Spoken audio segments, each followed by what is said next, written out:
বন্ধুরা, কবে হবে হনুমান জয়ন্তী? 12ই এপ্রিল না 13ই এপ্রিল? এবং সেই দিন সর্ষে তেলের প্রদীপ এই একটি বিশেষ টোটকা করলে হার মানবে শনির নজর এবং জীবনে অর্থনৈতিক সুখ শান্তি সমৃদ্ধির বর্ষা ঘটবে। চলুন বন্ধুরা, সম্পূর্ণ ভিডিওটি দেখে নেব।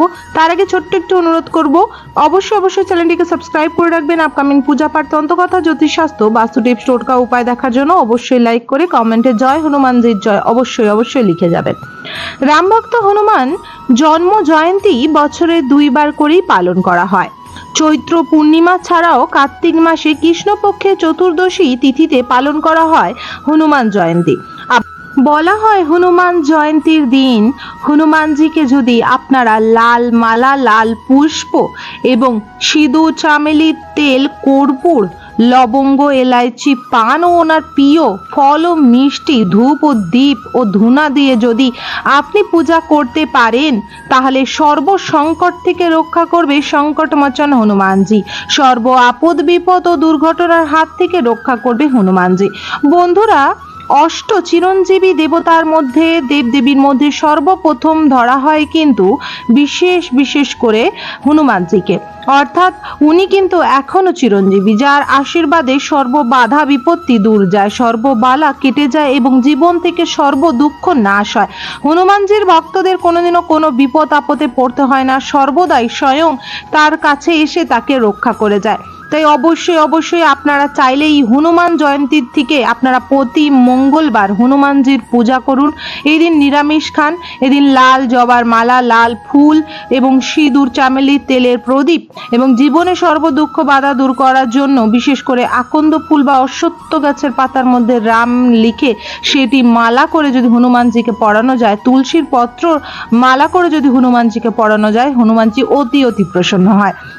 সাথে ওনার সামনে চামেলির তেলের প্রদীপ প্রজ্বলিত করলে, ওনাকে সিঁদুরের তিলক ও ধূপ দীপ প্রজ্বলিত করলে হনুমানজি অতি সন্তুষ্ট হয়। সাথে প্রতি মঙ্গলবার করে যদি হনুমানজির পূজা করার পর হনুমান চল্লিশা পাঠ করা যায়, সেই ব্যক্তি সর্বদা সুখের মুখ দেখে, কোনোদিনও তার পিছন ঘুরে তাকাতে হয় না। চাকরির জীবনে পদোন্নতি ও ব্যবসা বাণিজ্যতে তার জীবনে হুড় করে আয় উন্নতি নেমে আসে। সর্বসংকট থেকে রক্ষা করে হনুমানজি।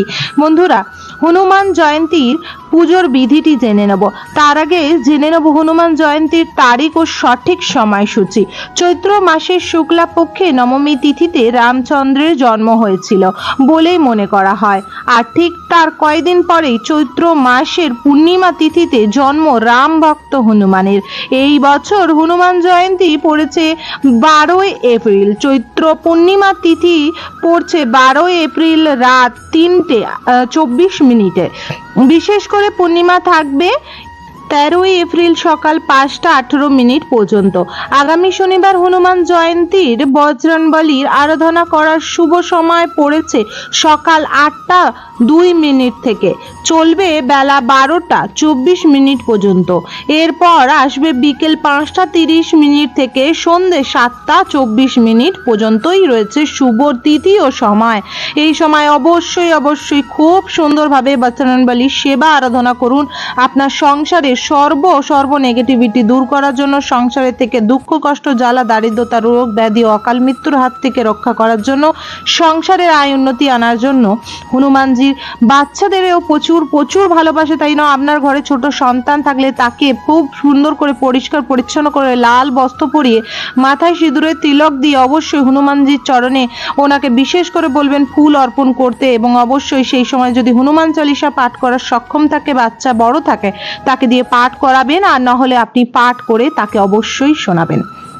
বন্ধুরা, বিশেষ করে বলা হয় হনুমান জয়ন্তীর পুজোর বিধি জেনে নেব, তারপরে আপনাদের বিশেষ কিছু উপায় ও টোটকাও জানিয়ে দেব। শনিবার হনুমান জয়ন্তী ভোরবেলা ঘুম থেকে উঠেই তাড়াতাড়ি স্নান সেরে বজরংবলীর পুজো ও ধ্যান করুন।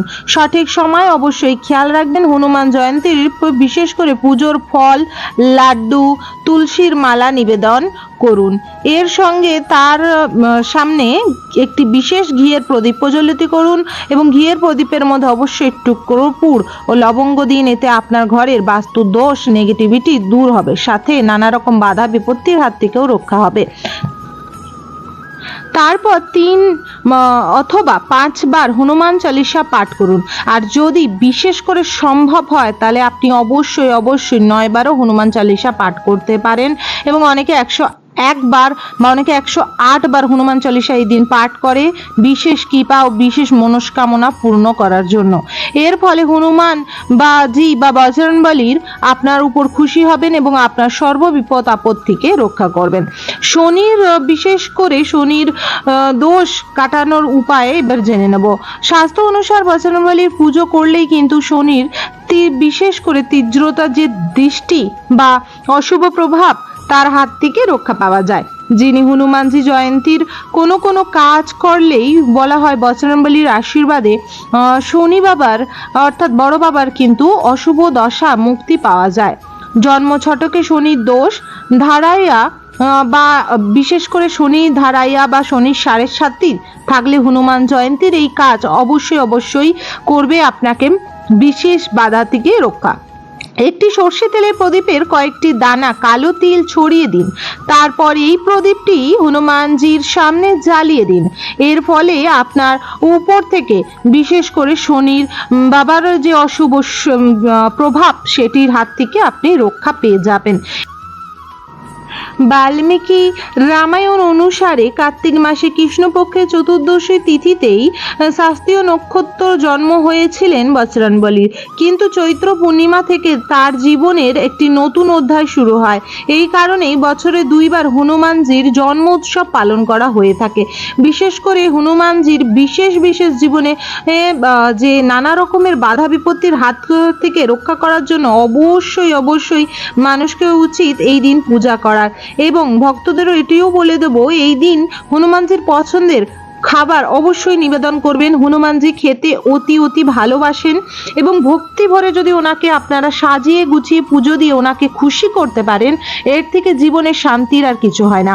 মানব জীবনের আগে প্রত্যেকটি মানুষ ঈশ্বরের কাছে বাধা করে আসে, অর্থাৎ ঈশ্বরের কাছে প্রমিস করে আসেন যে হে ঈশ্বর আমাকে মানুষ রূপে জন্মগ্রহণ করান, আমি মানুষ রূপে জন্মগ্রহণ করার পর আপনার সেবা আরাধনা করব প্রত্যেক দিন। কিন্তু অনেকেই মানুষ রূপ নেওয়ার পর কিন্তু ভুলে যায় যে ঈশ্বরকে সেবা আরাধনা করাটাই মেন কাজ মানুষ রূপে জন্ম নেবার পর। আপনি অনেক কাজে ব্যস্ত থাকতে পারেন, সংসার জীবনেও ব্যস্ত থাকতে পারেন। সংসার ধর্ম বড় ধর্ম বলে মান্যনীত, তাই জন্য সংসার ধর্ম করার পরও যেটুকুনি সময় পাচ্ছেন 5 মিনিট হলেও ঈশ্বরের সেবা আরাধনা করার চেষ্টা করবেন। বন্ধুরা, বিশেষ করে বোঁদের লাড্ডু নিবেদন করলে বলা হয় বজরংবলী অনেক সন্তুষ্ট হয়। বজরংবলী মিষ্টি খেতে ভালোবাসে, মিষ্টির মধ্যে লাড্ডু বা বোঁদের লাড্ডু ওনার সব থেকে পছন্দ। তার সাথে রয়েছে উনি আমেত্তি খুবই পছন্দ করেন। তার সাথে ওনাকে আরও ভোগ নিবেদন করবেন, যেমন বরফি, বেসনের লাড্ডু, সাথে ওনাকে কিন্তু অবশ্যই সন্তুষ্ট করার জন্য নারকেল ভেঙে ওনাকে দেবেন। উনি অনেক প্রসন্ন হন এবং নারকেল খেতেও উনি পছন্দ করেন। সাথে বজরংবলীর সামনে নানা রকম মেওয়া, মিষ্টি, জল, ফল অবশ্যই নিবেদন করবেন। বন্ধুরা, অবশ্যই আরেকটি বিশেষ উপায় করবেন। বজরংবলী পুজোর দিন আপনারা সকাল থেকে চেষ্টা করবেন একদমই না খেয়ে দিয়ে সকালের পূজাটা সারার এবং পূজার পরে ওনার প্রসাদ খেয়ে আপনারা কিন্তু নিরামিষ আহার করবেন। ভুলেও বজরংবলী পুজোর দিন ঘরের মধ্যে আমিষ জাতীয় রান্না বান্না করবেনও না, রাঁধবেনও না ও খাবেন না। এর ফলে কিন্তু আপনি অশেষ যে কৃপা দৃষ্টি সেটি পাবেন না। ঘরের সকলে মিলে চেষ্টা করবেন হনুমানজির পূজা আরাধনা করার এবং সর্ব আপদ বিপত্তিকে রক্ষা করার জন্য। হনুমানজির সামনে একটি পান পাতার মধ্যে সিঁদুর চামেলির তেল মিশিয়ে বা একটি পাত্রর মধ্যে সিঁদুর ও চামেলির তেল মিশিয়ে এবং তার মধ্যে সামান্য একটু ফুল ও তুলসী পাতা রেখে হনুমানজির সামনে দেবে। যতক্ষণ হনুমান চালিসা পড়বেন, পূজা পাঠ করবেন, ওটি যেন সামনে থাকে। এবং তারপর পূজা সম্পূর্ণ হলে শঙ্খ বাজানোর আগে আপনার সদর দরজায় গিয়ে 2 দিকে ওই সিঁদুর দিয়ে স্বস্তিক অঙ্কন করবেন এবং প্রতিটি ঘরে যত কটি আপনার ঘর রয়েছে, বাথরুম ছেড়ে রান্নাঘরেও অবশ্যই ওম বা স্বস্তিক অঙ্কন করবেন হনুমানজির নাম নিয়ে এবং তারপরে এসে ঘরে অবশ্যই কর্পূর আরতি করবেন এবং তারপরে শঙ্খ বাজাবেন। আশা করি আজকে ভিডিও তথ্যটি আপনাদের ভালো লেগেছে। যদি ভালো লেগে থাকে অবশ্যই একটি লাইক করবেন, কমেন্ট বক্সে জয় বজরংবলী জয় অবশ্যই লিখবেন। অবশ্যই চ্যানেলটিকে সাবস্ক্রাইব করে রাখবেন আপকামিং পূজা পাঠ, তন্ত্রকথা, জ্যোতিষশাস্ত্র, বাস্তু টিপস, টোটকা, উপায় দেখার জন্য। হরে কৃষ্ণ, রাধে রাধে, জয় শ্রীরাম, জয় বজরংবলী জয়। সবার রক্ষা করো বাবা।